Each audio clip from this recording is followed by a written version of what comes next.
बहुत प्यार से सीमा के माँ बाप ने अपने हैसियत के हिसाब से उसकी शादी की थी और भरे मन ने उसकी विदाई की थी, इस भरोसे पर कि उसके ससुराल वाले उसे बहुत प्यार करेंगे। लेकिन कहते हैं ना, जो हम सोचते हैं वैसा होता नहीं है। सीमा की शादी को 3 साल हो गए थे। उसका पति अनुराग बहुत अच्छे स्वभाव का आदमी था और वो सीमा को बहुत प्यार करता था। सीमा का बहुत ख्याल रखते और सीमा भी घर की सबकी इज्जत करती और बहू का फर्ज बहुत अच्छे से निभा रही थी। उसकी सास थोड़ी नकचड़ी थी, हर बात पर सीमा को सुना देती, लेकिन सीमा कभी उनको कुछ कहती नहीं, चुपचाप सब कुछ सुनकर सिर झुकाकर चली जाती, क्योंकि वो जानती थी कि उसकी सास दिल से साफ है। एक दिन सारे काम करके सीमा अपने कमरे में बैठी थी, तभी सास आई और बोली, बहू तुमसे अनुराग ने कुछ कहा? सीमा बोली, नहीं तो माँ जी। पलंग से उतरकर सीमा सिर पर चुन्नी ले के हुए बोली, आइए बैठिए ना माँ जी। सीमा ने पलंग पर बिछी चादर को ठीक कर दिया। सास बेड पर बैठ गई और बोली, सीमा बेटा तू खड़ी क्यों है, आकर इधर मेरे पास बैठ। सास ने सीमा का हाथ पकड़कर सीमा का उसे अपने पास बैठा लिया। देख बेटा, इस घर की कोई बात तो तुमसे छिपी नहीं है। तुझे तो पता है कि इस साल बिजनेस का कितना घाटा हुआ है, सालों से चला आ रहा है। पुश्तैनी कारोबार भी बंद हो गया है, सब कुछ गवाह हो गया है, लाखों का कर्जा सिर पर सवार है। घर का खाना पीना चल जाए यही बहुत कम है। हम अपनी चीज़ों से कटौती कर सकते हैं, पर दूसरों का कर्ज तो चुकाना ही होगा। तेरे ससुर जी भी आजकल अक्सर बीमार रहने लगे हैं, उनकी दवाइयों में भी बहुत खर्च होता है। मुझे उनकी हालत देखी नहीं जाती। अनुराग भी टेंशन में रहने लगा है। अब सुनती हूँ कि टेंशन की वजह से वह पीने भी लगा है। देख बेटी, अगर तू अपने पिताजी से 4 लाख रुपए मांग ले तो अनुराग अपना कुछ नया बिजनेस करने के लिए एक बार फिर से कोशिश कर सकता है। सास ने सीधे शब्दों में स्पष्ट रूप से सब कुछ कह दिया।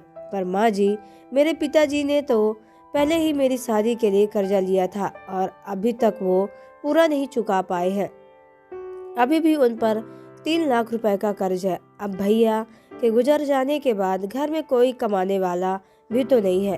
पेंशन के पैसों से ही बड़ी मुश्किल से घर चल रहा है। सीमा की आंखों से आंसू बहने लगे। सास बोली, नाटक मत कर, मुझे पता है कि तेरे पिताजी का एक बाजार में भी घर है जिससे किराया आता है। सास को तनिक भी दया नहीं आई।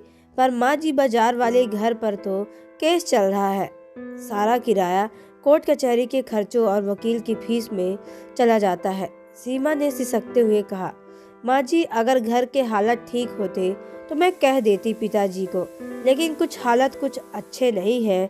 मैं अपनी परेशानी उनको नहीं दे सकती हूँ। अनुराग कुछ न कुछ कर लेंगे, मैं सब जानती हूँ। मुझे ज्यादा समझाने की जरूरत नहीं है। चल उठ, रुपए लेकर आ। मुझे तो पैसे चाहिए, नहीं तो तेरे लिए इस घर में अब कोई जगह नहीं है। वह सीमा को हाथों को पकड़कर घसीटती हुई दरवाजे तक ले गई। और मैं सच कह रही हूँ माँ जी, उनके पास रुपए नहीं है। सीमा ने गिड़गिड़ाते हुए सास के पैर पकड़ लिए। मुझे कुछ नहीं पता, चुपचाप रुपए लेकर आ। सास ने उसे घर से बाहर ढकेलकर दरवाजा बंद कर लिया।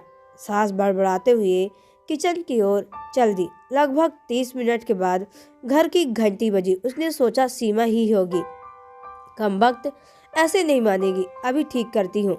इस सीमा को हाथ में छड़ी लेकर दरवाजे की ओर बढ़ी, लेकिन दरवाजा खोलते ही सास के होश उड़ गए। सामने रोती बिलखती उसकी अपनी बेटी अनीता खड़ी थी। उसके माथे से खून बह रहा था, बाजुओं पर भी जख्म के निशान थे। सीमा की सास बेचैन हो गई अपनी बेटी को इस हालत में देखकर। क्या हुआ मेरी बेटी को? घर पर सब ठीक तो है?